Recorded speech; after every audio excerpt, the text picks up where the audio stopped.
Hello বন্ধুরা, আজকে আমি রান্না করব মাংস, পাঁঠার মাংস। আলু দিয়েছি, এখন এর মধ্যে এই পেঁয়াজ কুচি, রসুন কুচি, এটা পেঁয়াজ কুচি, এই রসুন কুচি, একটু আদা বাটা, জিরে বাটা, কাঁচা লঙ্কা বাটা, আর এই টমেটো আর লবণ, হলুদ এইটুক দিয়ে আমি এই মাংসটা আজকে রান্না করব। পরে আসছি।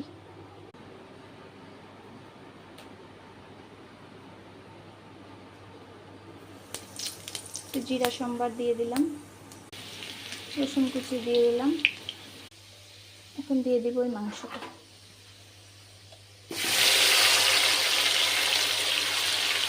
এদিকে মাখা হচ্ছে জাম্বুরা, দেখেন কাসন্দ।